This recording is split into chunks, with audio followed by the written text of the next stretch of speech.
Assalamualaikum warahmatullahi wabarakatuh. My name is Abian Kamal Muzaki. I'm from 12 Science 5 and I'm here to show you and explain about how snows form. We all agree that the snowfall is always fascinating. In the snowfall, all people stay out of the house and play with snow.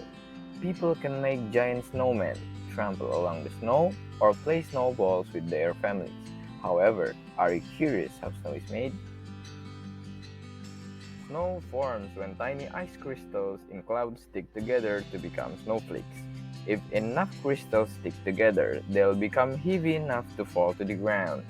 Snowflakes that descend through moist air that is slightly warmer than 0 Celsius will melt around the edges and stick together to produce big flakes.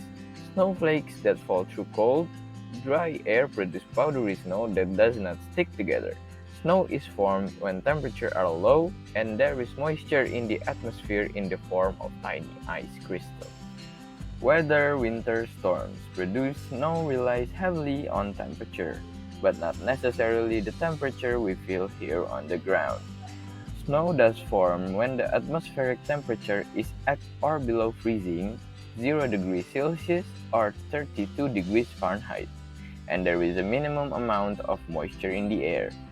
If the ground temperature is at or below freezing, the snow will reach the ground. However, the snow can still reach the ground when the ground temperature is above freezing if the conditions are just right. In this case, snowflakes will begin to melt as they reach this higher temperature layer. The melting creates evaporative cooling which cools the air immediately around the snowflakes. This cooling retards melting. As a general rule, though, snow will not form if the ground temperature is at least 5 degrees Celsius or 41 degrees Fahrenheit. While it can be too warm to snow, it cannot be too cold to snow. Snow can occur even at incredibly low temperatures as long as there is some source of moisture and some way to lift or cool the air. It is true, however, that most heavy snowfalls occur when there is relatively warm air near the ground, typically -9 degrees Celsius or 15 degrees Fahrenheit or warmer, since warmer air can hold more water vapor. Because snow formation requires moisture, very cold but very dry areas may rarely receive snow. Antarctica's dry valleys, for instance, form the largest ice-free portion of the continent. The dry valleys are quite cold but have very low humidity, and strong wind helps wick any remaining moisture from the air. As a result, this extremely cold region receives little snow. The character of the snow surface after a snowfall depends on the original form of the crystal and on the weather condition present when the snow fell. For example, when a snowfall is accompanied by strong winds, the snow crystals are broken into smaller fragments that can become more densely packed.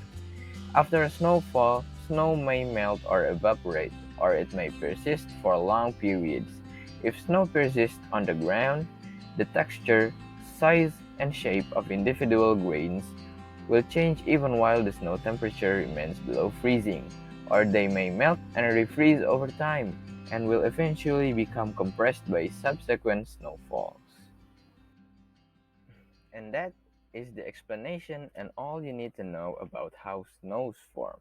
Thanks for watching and have a good day. Assalamualaikum warahmatullahi wabarakatuh.